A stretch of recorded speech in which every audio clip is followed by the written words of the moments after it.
And a local theater nonprofit has been working on a production to raise HIV and AIDS awareness. He was not trying to get with me, and even if he was, you know my situation. I don't have the luxury of just talking to anyone.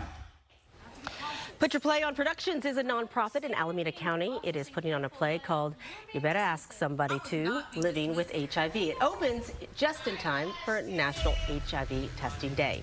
So we want to welcome in studio now Salima Jones, the executive producer of Put Your Play on Productions, Alex Ballout and Lauren Black, actors in the play.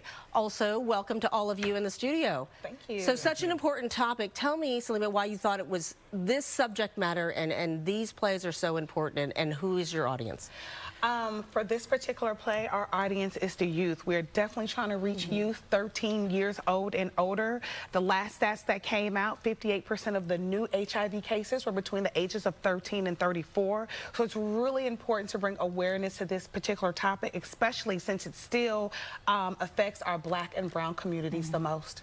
And in terms of being actors in this play, it's heavy in the subjects. And tell me about your characters and tell me why it was so important for you guys to be a part of this, and kind of really, I think when you act, it's an experience in itself in terms of really dropping yourself into the character. Absolutely, absolutely, yes. I played Justice, and Justice is on her first year of college, and I think what I want so much as Justice, what I want the most out of life is to be accepted and to be, you know, to be...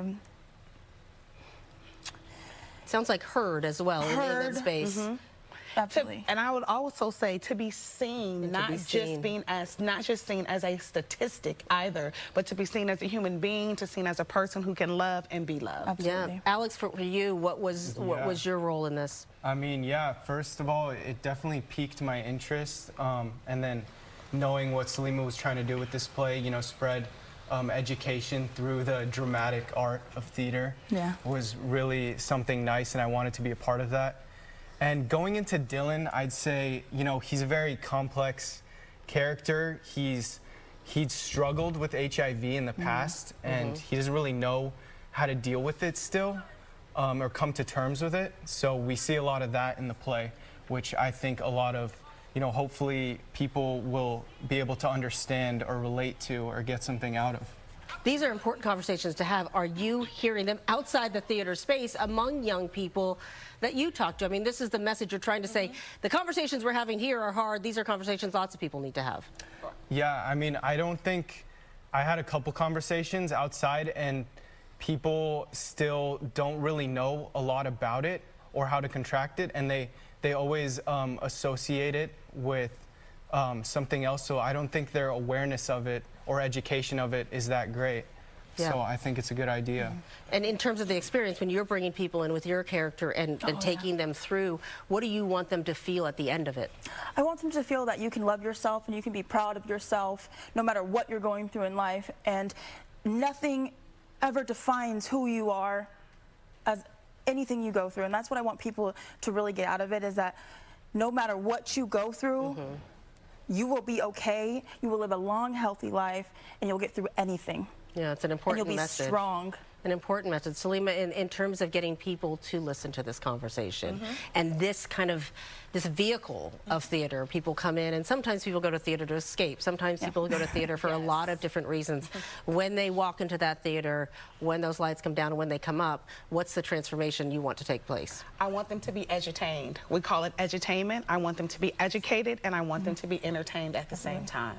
So I believe with that vehicle, we're able to reach a lot more people through edutainment. Yeah, and then you've had these experiences before. What is the feedback that you get? We've gotten great feedback, great responses from the community. They love the messages that we have. They love the way that we distribute the messages that we have, and the partners that we work with as well, such as HEPPAC, who's working with us, who's partnering with us on this particular project, the HIV Education Prevention Project of Alameda County. They have definitely come through. Such a great group, yes. Definitely such a great group of people, and also working with Youth Uprising. They are definitely helping us out with this play as well well as Karia Shabazz with Karia Speaks. They're definitely one of the great persons who are helping us maneuver this play and get this information out in the community. Well, thank you guys all for coming in. Best of luck to you. I hope your message reached so many people, and we appreciate you taking the time with us today. Thank you for having us. We really appreciate it. And You Better Ask Somebody 2 is playing at the Malanga Casclor Center in Oakland. This is on June 28th and June 29th at 7 p.m. It's free for youth. Adults, $25. And if you want to go, and you should go, post in a link on our website, ktvu.com.